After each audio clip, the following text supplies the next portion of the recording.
Good morning, welcome to CATEX TV. My name is Frank Fortunato. Today is Friday, June 6th, 2014.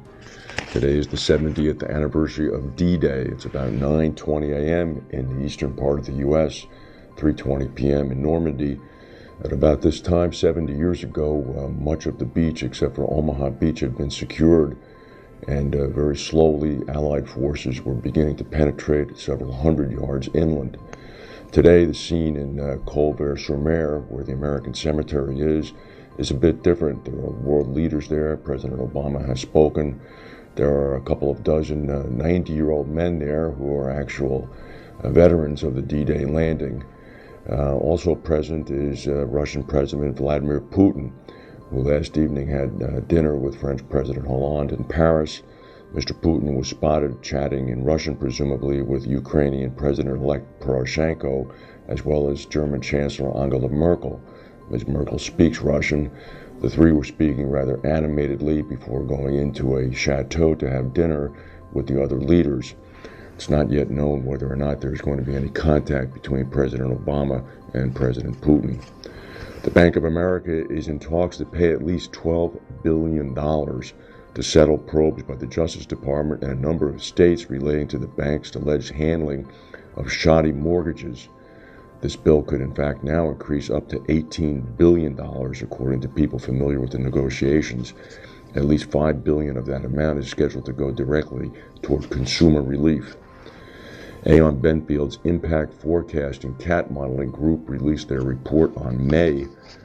They said that during the month of May, severe weather events hit the U.S., resulting in aggregate insured losses of more than $1 billion, possibly with economic losses likely to reach several $billion. They also noted that the heaviest rains in 100 years had fallen in southeastern Europe, killing at least 80 people. They noticed that heavy rain had hit across southern China, leading to widespread flooding, causing about $1.2 billion of economic losses, and excessive heat caused drought conditions, leading to dozens of wildfires across Southern California and the Texas Panhandle, with overall costs and damages, economic damages, reaching about $100 million U.S. An explosion struck Kosovo's second biggest coal-fired electric station outside the capital of Pristina earlier today. It's knocked it completely offline. This would be the 40-year-old Kosovo-A plant, considered one of the worst polluters in Europe. It's thought that possibly 3 people have been killed. Presumably they were workers at the plant. The Kosovo energy minister says that the 345 megawatt Kosovo-A plant has in fact been taken offline. Here's an interesting story. A change in winds could signal an end to a spike in tsunami debris that's been washing up on the beaches of Oregon and Washington State. Federal researchers say that this year's soggy spring in that area probably aided a noticeable uptick in debris along the west coast. Some observer said, who actually is a field manager for a nonprofit group helping with the cleanup, this has been a significant year. 2013 was a quiet year comparatively. Apparently there's been a spike in construction debris, as well as a number of small boats coming from Japan as a result of the 2011 tsunami. Among the debris yet to make landfall coming from Japan may be 2 more floating docks, such as those which washed up in 2012 in Oregon. It's not yet known when those docks will arrive. Another U.S. Navy fighter jet crashed yesterday. It was a Harrier that crashed in Imperial, California. Yesterday evening, it was another Navy fighter that crashed on approach to the USS Carl Vinson, a nuclear-powered aircraft carrier off the coast of Southern California. The pilot ejected and was rescued. The plane was a total loss. Last evening, the National Basketball Association finals began in San Antonio at the AT&T Center.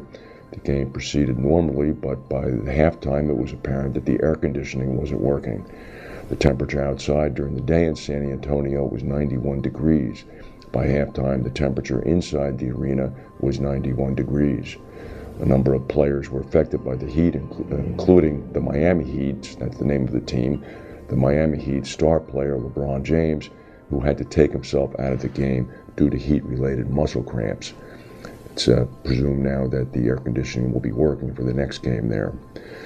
And there's going to be very good weather scheduled here in the New York area for Saturday afternoon at about 6:30 p.m. when the Belmont Stakes is run. Of course, the Belmont Stakes is the third leg of horse racing's Triple Crown. California Chrome has won the Kentucky Derby and the Preakness and is favored to win the Belmont Stakes.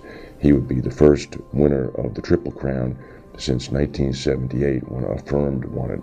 They're expecting 120,000 people at Belmont Park tomorrow. That's the news for today. If we have any breaking news, we'll come back and tell you. Thank you for watching, and we'll see you Monday.